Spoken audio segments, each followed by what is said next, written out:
सुप्रभात, स्वागत है आप सभी का। आप देख रहे हैं समृद्धि न्यूज और मैं हूं आपके साथ पूजा तंवर। वक्त हो चला है दिन भर की बड़ी खबरों की ओर रुख करने का। शुरुआत करेंगे दिन की सुर्खियों के साथ। सीएम योगी आदित्यनाथ का पाकिस्तान को लेकर बड़ा दावा। कहा, साल 1947 से पहले जो पाकिस्तान भारत का हिस्सा था, आज वहां रोटी के लाले पड़े हैं, लेकिन भारत प्रधानमंत्री मोदी के नेतृत्व में आज भी वैश्विक नेतृत्व की क्षमता को प्रदर्शन कर रहा है। पूरी दुनिया उसे अभिभूत है।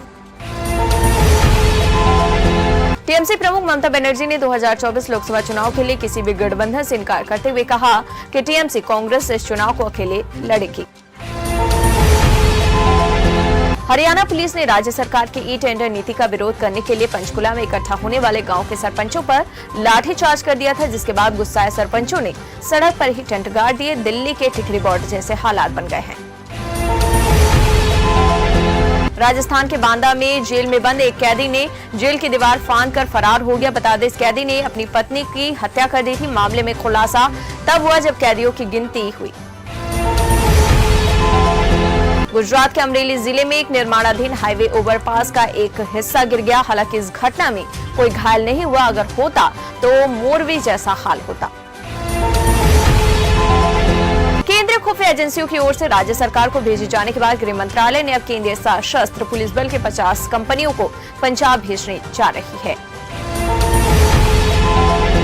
पिछले कुछ दिनों से पंजाब में जिस तरह की कानून व्यवस्था देखने को मिल रही है, उसने पूरे राज्य की सुरक्षा पर सवाल खड़े किए हैं। कयास ये भी लगाया जा रहा है कि पंजाब में कुछ बड़ा होने वाला है। सशस्त्र पुलिस बलों की इन कंपनियों की होला मोहल्ला से पहले तैनाती कर दी जाएगी।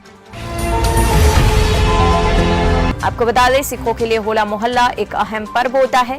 समाज में भाईचारे और वीरता के लिए इसकी शुरुआत की गई थी। होली के ठीक पहले इस पर्व की शुरुआत की जाती है। दिल्ली भाजपा के कार्यकारी अध्यक्ष वीरेंद्र सचदेवा ने कहा कि अफसोस है कि केजरीवाल बच्चों को राजनीति का टूल बना रहे हैं, बच्चों को आगे करके भ्रष्टाचार को छिपा रहे हैं। मेघालय में सरकार बनाने का दावा करने जाने से पहले सीएम कोनराड संगमा ने अपने मुख्यमंत्री पद से इस्तीफा दे दिया। उनकी पार्टी एनपीपी को बीजेपी ने समर्थन दिया। आरएसएस प्रमुख मोहन भागवत ने कहा कि हमारे यहाँ पहले ग्रंथ नहीं थे, मौखिक परंपरा से चलता आ रहा था। बाद में ग्रंथ इधर उधर हो गए और कुछ स्वार्थी लोगों ने ग्रंथ में कुछ घुसाया जो गलत है। उन ग्रंथों परंपराओं के ज्ञान की फिर से एक बार समीक्षा जरूरी है। बिहार के गया एयरपोर्ट को उड़ाने की धमकी मिली है। एक आतंकी संगठन ने एयरपोर्ट के डायरेक्टर को पत्र भेजकर धमकी दी है कि होली के दिन एयरपोर्ट को उड़ा देंगे। उत्तर प्रदेश के शाहजहांपुर और संभल जिलों में निकलने वाले लाट साहब के जुलूस और रंग एकादशी को देखते हुए निर्धारित रूट पर पड़ने वाले सभी मस्जिदों और मदरसों को तिरपाल से ढक दिया गया है, ताकि आशंका है कि जुलूस के दौरान उपद्रवी तत्व रंग इस पर न फेंके। महाठग सुकेश चंद्रशेखर ने जेल में बैठकर फिर से चिट्ठी लिखी। सुकेश ने अपनी चिट्ठी में दिल्ली के मुख्यमंत्री केजरीवाल पर निशाना साधा। सुकेश का आरोप है कि केजरीवाल, मनीष सिसोदिया और सत्येंद्र जैन ने गरीब बच्चों की पढ़ाई में घोटाला किया। सुकेश चंद्रशेखर ने यह भी दावा किया कि पहले बच्चों को टैबलेट बांटे जाने को लेकर जो मसौदा तैयार हुआ था, उसमें टैबलेट मेरे जरिए एक चाइनीज कंपनी से खरीदे जा रहे थे, लेकिन दूसरी कंपनी ने 20% ज्यादा कमीशन देने का लालच दिया, तो केजरीवाल सरकार ने टेंडर मुझे न देकर किसी दूसरे को देने का फैसला लिया था। राहुल गांधी ने कैम्ब्रिज में अपने भाषण के दौरान केंद्र सरकार पर आरोप लगाए, उस पर बीजेपी ने पलटवार किया। अनुराग ठाकुर ने कहा कि पेगासस कहीं और नहीं बल्कि राहुल गांधी के दिमाग में। अनुराग ठाकुर ने आगे ये कहा कि पीएम मोदी के नेतृत्व में दुनिया भर में भारत का सम्मान बढ़ा है। बड़े बड़े नेता भी ये कह रहे हैं, राहुल गांधी कम से कम इटली के पीएम की बात तो सुन लेते। उत्तर प्रदेश के प्रयागराज में बीजेपी नेता वकील उमेश पाल की हत्या मामले में पुलिस ने एफआईआर में अतीक के तीसरे बेटे असद को नामजद किया है। पुलिस का कहना है कि जितने लोग मामले में सामने आते जाएंगे, एफआईआर में उनके नाम जुड़ते जाएंगे। जम्मू कश्मीर में एनआईए ने उत्तरी कश्मीर के बारामूला जिले के सोपोर क्षेत्र में हिजबुल मुजाहिदीन आतंकवादी बासित रेशी की संपत्ति कुर्क कर ली। उत्तर प्रदेश के चंदौली जिले में जिलाधिकारी और पुलिस अधीक्षक होली की तैयारियों में जुट गए हैं। समाज के सभी वर्गों से धार्मिक सौहार्द बनाए रखने की अपील की। यूपी के संभल सीट सपा सांसद शफीकुर रहमान ने कहा कि वो मुरादाबाद का नाम नहीं बदलने देंगे। उन्होंने कहा, अगर इसके लिए कानून के तहत जो भी प्रावधान होंगे उन्हें अपनाया जाएगा। बीजेपी पर निशाना साधते हुए शफीकुर रहमान ने कहा कि इस सरकार में मर्डर हो रहे हैं, मॉब लिंचिंग हो रही है, खासकर मुसलमानों के साथ ज्यादा जुल्म हो रहा है। अयोध्या में गंगा जमुनी तहजीब की अनूठी मिसाल देखने को मिली। साधु संतों संग बाबरी के पूर्व पक्षकार ने होली खेली। हारी सीटें वापस जीतने के लिए बीजेपी ने बनाया है प्लान। पिछले चुनाव में हारी गई सभी 14 सीटों पर 15 दिन में रिपोर्ट मांगी गई है। Umesh Pal shoot out case में परिवार का नाम सामने आने के बाद बीजेपी ने अपनी पार्टी के पदाधिकारी के खिलाफ कार्रवाई की। बीजेपी ने अल्पसंख्यक प्रकोष्ठ के महानगर अध्यक्ष राहिल हसन को पद से हटा दिया। लोकायुक्त की टीम ने बीजेपी विधायक मादल विरोध छप्पा के बेटे प्रशांत मादल को 40 लाख रुपए की रिश्वत लेते हुए रंगे हाथों पकड़ा। जब घर में तलाशी की गई तो वहां से बिस्तर भर के रकम बरामद हुई।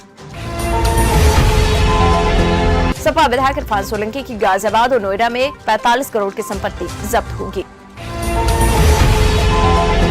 उमेश पाल हत्याकांड में फरार शूटरों अन्य आरोपियों पर बढ़ सकता है इनाम। बता दें, शूटरों पर 1 लाख से 5 लाख तक का बढ़ाया जा सकता है इनाम। वही इनाम सभी शूटरों पर अभी 50-50 हजार रुपए घोषित है।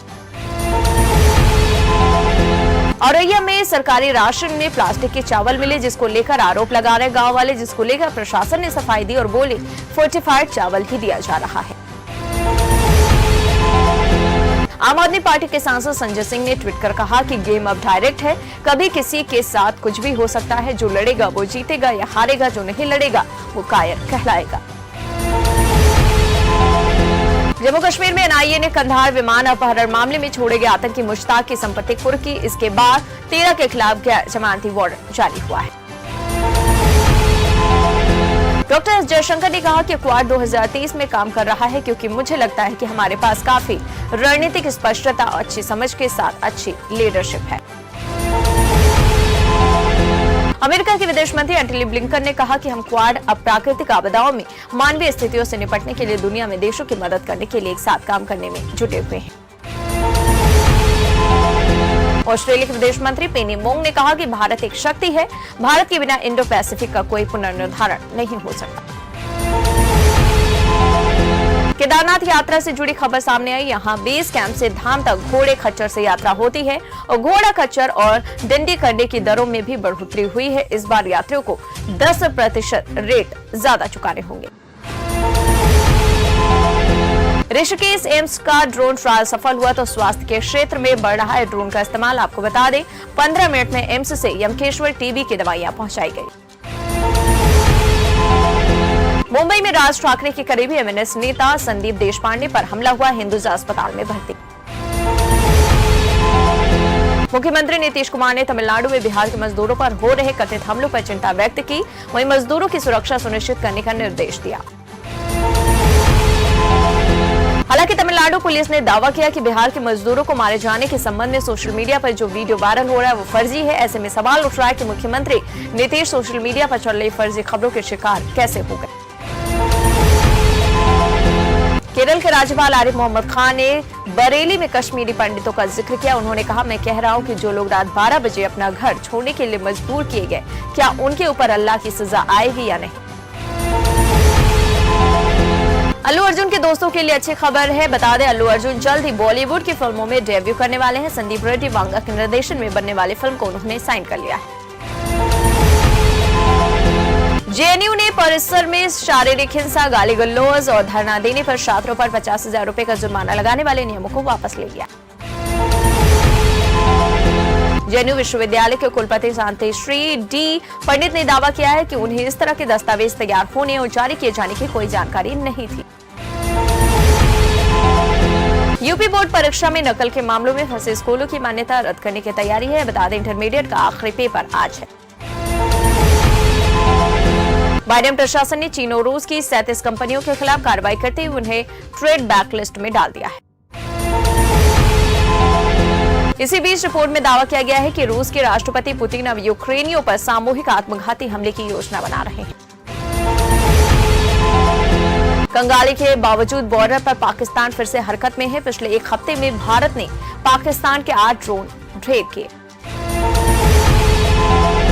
भारत में 2 साल से अमेरिकी राजदूत की नियुक्ति नहीं हुई, शर्मनाक है। अमेरिकी सांसद ने सरकार पर यह सवाल उठाए। 7 मार्च को शपथ लेंगे मेघालय के सीएम कोनराड संगमा, पीएम होंगे शामिल, बीजेपी प्रदेश अध्यक्ष ने ये बात कही। सीएम अरविंद केजरीवाल ने ओखला में कलकूड़े के पहाड़ का दौरा किया, फिर बोले कि मई 2024 तक साफ करने का है टारगेट। तो आज की बात बस यहीं तक, कल फिर होगी मुलाकात। जय हिंद, जय भारत।